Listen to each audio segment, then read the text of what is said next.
Hey everyone, welcome back to Pine Hollow Auto Diagnostics. We've got an interesting one today. 2012 GMC Acadia. All-wheel drive. Let's see, it's got 86,000 miles on it. Customer complaint is, well, first and foremost, he said every morning he has to jump start the vehicle. He thinks he has a parasitic draw. That's number one complaint. Number two complaint is check engine lights on. Number three complaint is he installed different seats. So fancier seats with the power controls, and the original seats were these guys with the manual controls.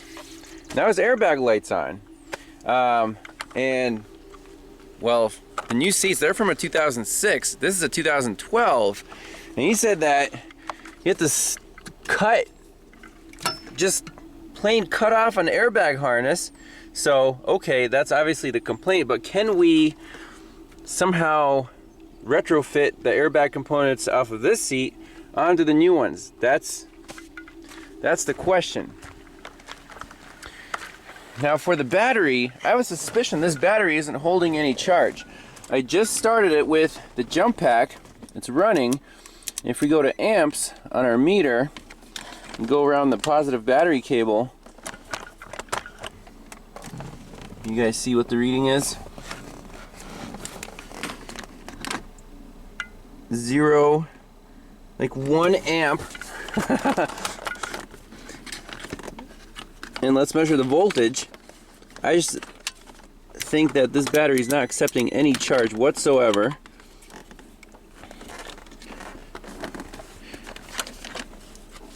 Yeah, 14.8, so the alternator is good.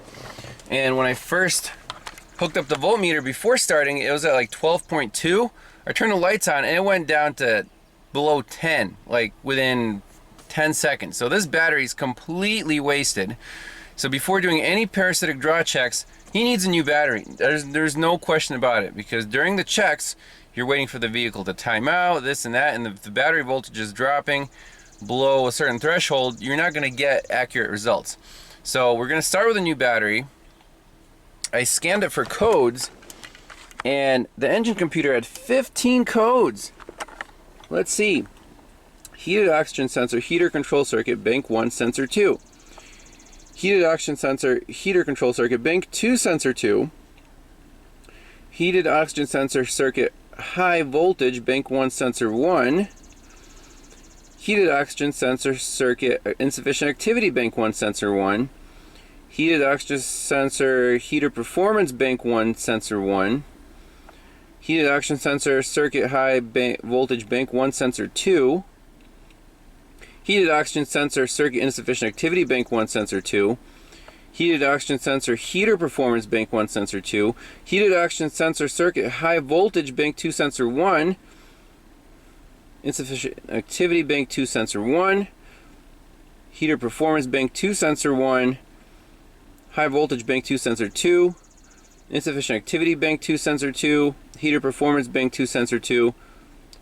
Control module long-term memory performance. Whoa. That's a crap ton of oxygen sensor codes.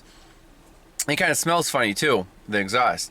So again, several problems. We have to start with a new battery, clear all the codes out. Well, obviously when you replace the battery, the codes will clear out. Take it for a test drive, look at some data, start with that, and then we can mess with the seats. But wow. And just so you guys can see how fast this battery voltage drops, so we're at 13, car shut off. Let's just turn the key on. And like turn the lights on and lower the window. Boom, uh-oh, we're dropping fast. Turn the fan on for a little bit. Look at that.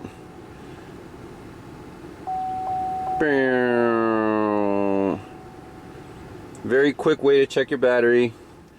No need to test it with a fancy whatever battery tester. This thing's dead. It might not even start. Let's see. Boom. 7.7. I got the battery out. It's the Never Start brand from Walmart. Again, but these aren't terrible batteries. And it's only a year old, so I think this vehicle has some kind of parasitic draw because the battery shouldn't die in a year to have a zero capacity. Okay, so we got a brand new battery installed, the Platinum 36-month warranty. This thing should be just fine. So start up.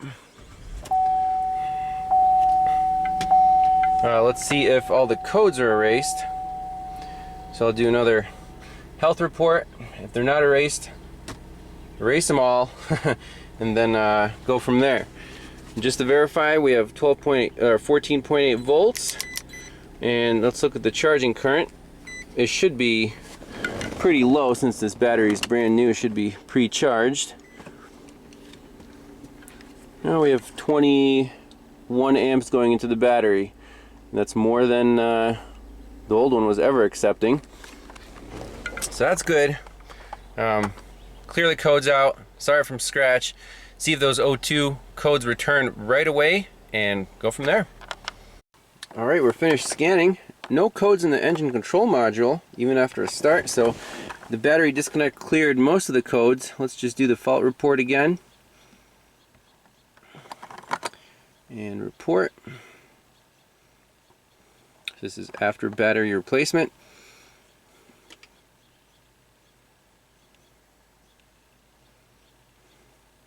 Alright, let's see what we got. So there's still a code in the BCM, battery voltage below threshold. Below threshold, and then obviously that harness that was cut, you know. Lost communication with presence sensor, side airbag open deployment, blah blah blah. Theft deterrent was transponder module, no transponder. Okay, so clear DTCs.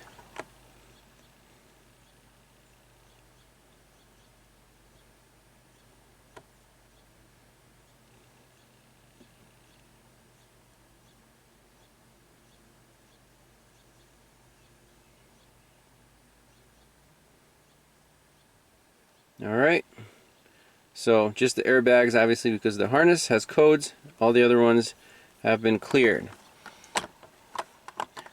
Alrighty, so back out of here, key off, wait a few seconds.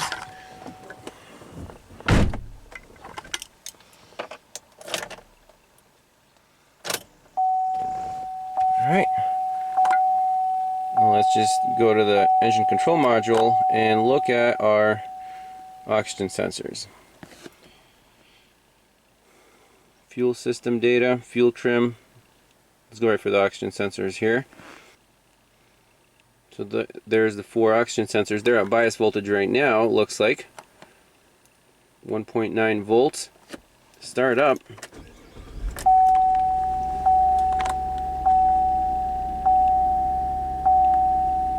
See, they're coming down.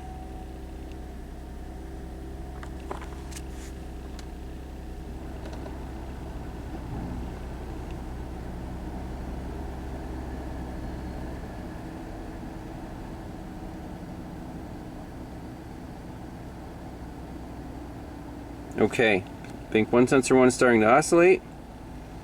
Bank 2 sensor 1 starting to oscillate. That tells me the heaters are fine, and you know, the oxygen sensors are working as they should. You can see the downstreams are staying in the high range, so the cats should be fine too. Long-term and short-term fuel trims. 0.1%. I don't know what minus 100% is. Long-term fuel trim bank 2.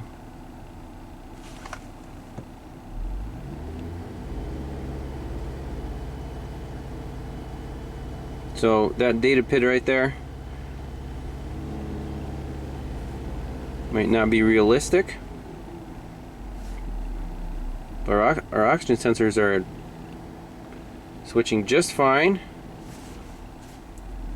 So let's back out of here. Just make sure we didn't set any codes.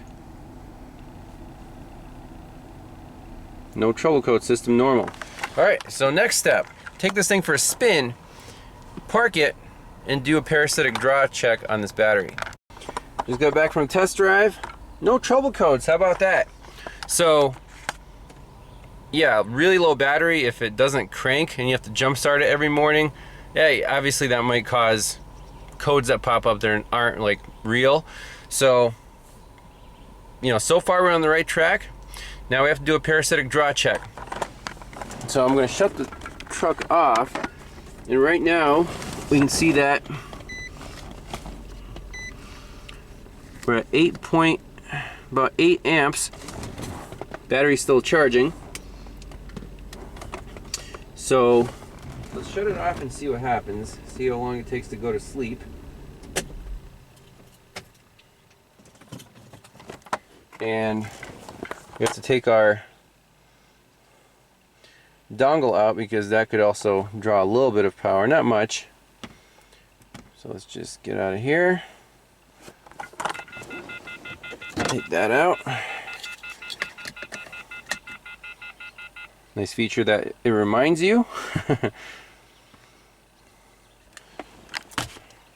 Okay, so things should be turning off now. Now if we open, take keys out, you open the door, and the radio should go to sleep. That means you exited the vehicle and you're out. So now let's look at our meter. About 2.7 amps. Now I'm hearing this little high-pitched, something electronic is still on, but with these new cars, you know, they take a little while to go to sleep. So let's give it some time, see if that shuts off, and go from there. Okay, so the little buzzing stopped. We're down to less than 1 amp, but still about 1 amp, which is too high. Now it's 0.4. Let me just make sure my amp clamp is as zero as it can be. Okay, about 0.3. So I want to see that go down to like 0.0 something, and once it drops below 0.1, we can hook up an in-series meter to this battery just to make sure everything goes down all the way. Okay, so here's my amp meter plugged into the amp ports. Even when it's off, it'll still, this is still continuous. It's just a fused bridge in here. So what we're gonna do is on the negative battery cable, undo the pinch bolt,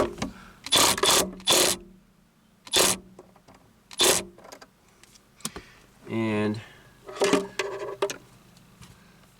put these clamps on without breaking contact.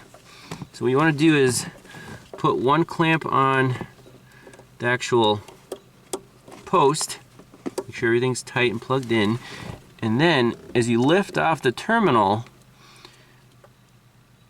keep contact with it, and you can sneak in your other clamp onto the battery post, and now we're still connected.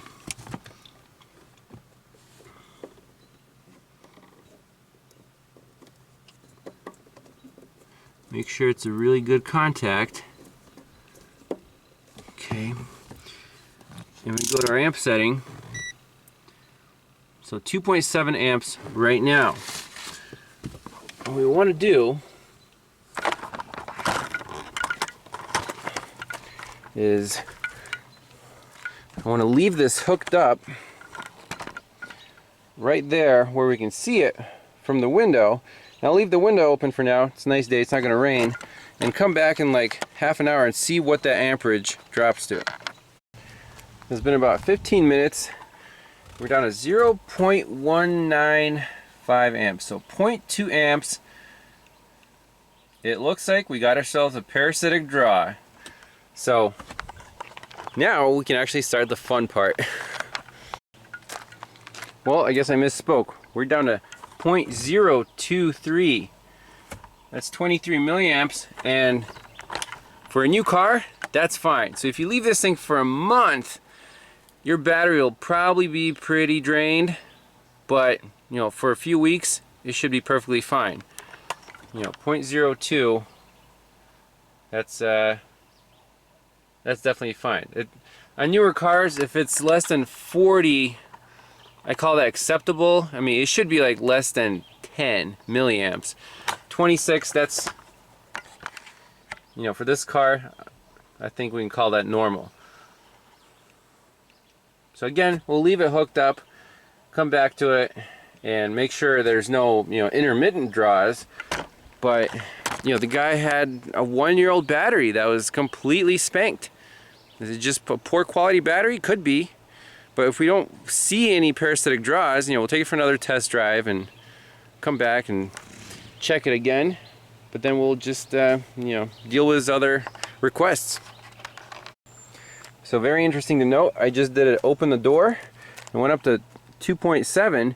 Now it's instantly back to 0.02. So I like that. There you go, 2.7. We close the door, and it takes about, you know, less than a minute to shut off whatever it turned on. So after a drive cycle, it takes a lot longer to shut everything down. But if you just do a door open event and door close, it should go to sleep pretty quickly. My meter's about to shut off. 0.6 and 0.58 and boom, 25 milliamps. So I think we can call this thing no draws at the moment. So after 2 hours, let's do a final check. 25 milliamps, I like it. I don't see any parasitic draws on this Acadia. Surprising.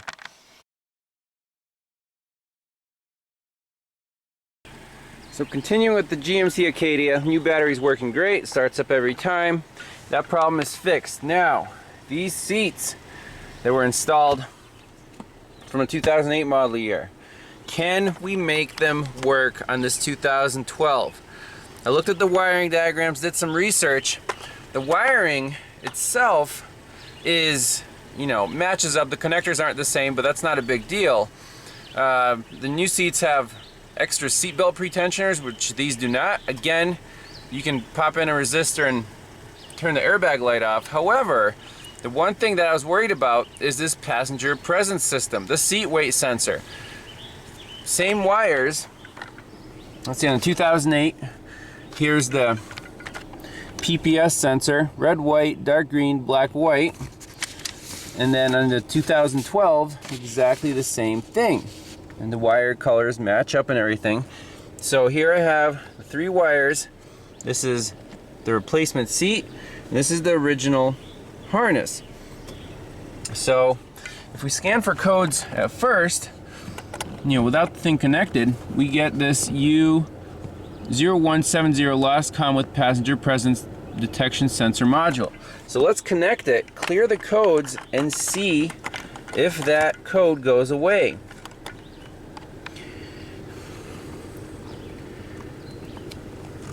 So 1, 2, 3, 3 wires connected. So clear DTCs. Yes. Okay. Go right back in.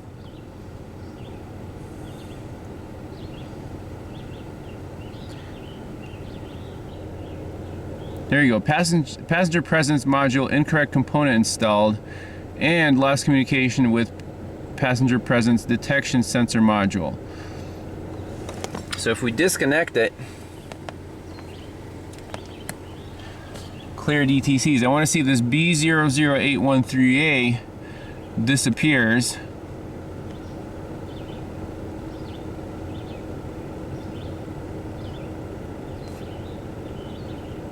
So that's just a lost comm. It doesn't say wrong component installed. So unfortunately for this customer, this simple seat swap upgrade, it's not going to work with this airbag system. Unfortunately, new cars are so specific that it's not feasible. So I'm going to call them, give them the bad news, and say, hey, do you want me to put your old seats back in? All right, just talked to the customer, told him what the problem was here, that these seats are not compatible, and he said, you know what, let's put the original ones back in. Honestly, I feel like that's the safest, most reliable solution. So all we need to do is, this will plug right back in, and we need to fix these 4 wires that they just cut off. Same on the other side, and then this car will be good to go. So that's it. So we're reinstalling the original seats on the Acadia, and we got 4 wires on each side to resolder, and therefore the seatbelt pretensioner right here, and also the side airbag module in the cushion. And the question is here, there's an orange wire, white and red, light green and red, and light green and red. So 2 light green and reds on the seat side, and then 2 yellows and blacks on the car side. So which one's which? Or does it matter? Yes, it does matter. So again, we need wiring diagrams and a scanner to figure out which wire connects to which wire. Let's start with the seatbelt pretensioner driver. Well, first we can say the white and the orange definitely go together. There's only one white and one orange on this side. And then for the actual side impact module on the left side, we have a brown and a white and red. So those I soldered together. Now the light green, red, yellow, black. Light green, red, yellow, black. Which one's which? Well, we can experiment here. So with the key on, let's read the airbag codes. So read fault codes right now. DTC display. We have 4 codes as expected. Already plugged in the passenger presence sensor since that was part of the big connector. So that's good. So we have four codes. So let's experiment. First, let's attach this this yellow black with this green red. So that's one combination. Make sure they are touching securely. Now clear DTCs, yes.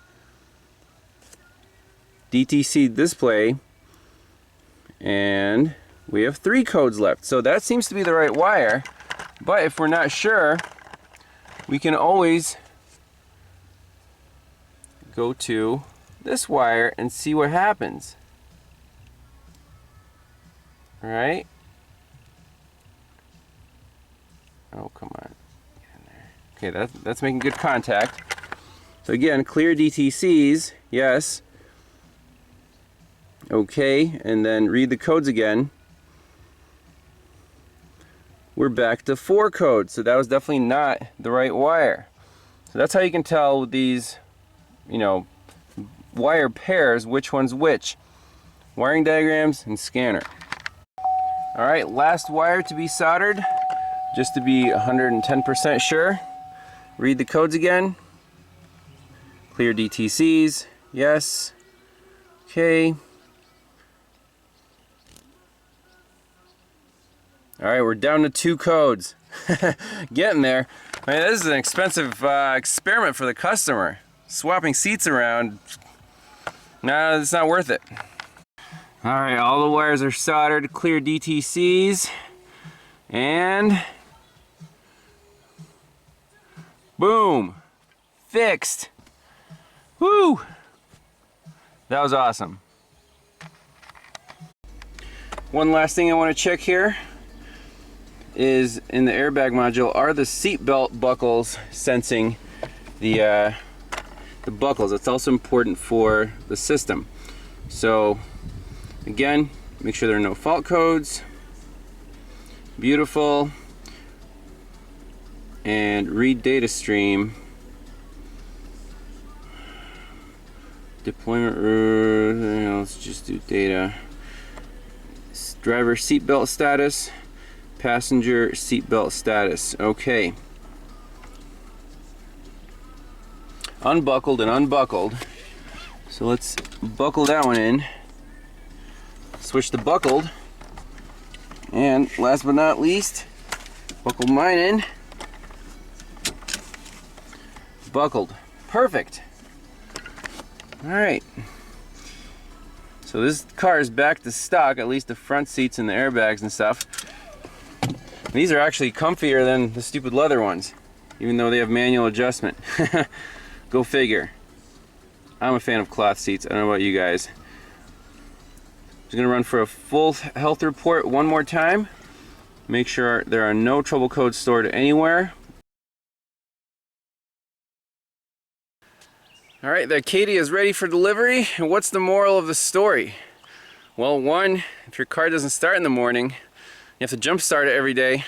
Doesn't mean that you have a parasitic draw. And don't try swapping seats around, especially from a different model year. Maybe if it was from the same model year, it'd be okay. But not worth it on the new cars. It's just, you're getting into a whole can of worms with the airbag systems and, you know, controls and the wiring and stuff. So this was kind of an experiment, I guess, for the customer, but it's back to its original form. And stay tuned for more. We'll see you next time. Bye-bye.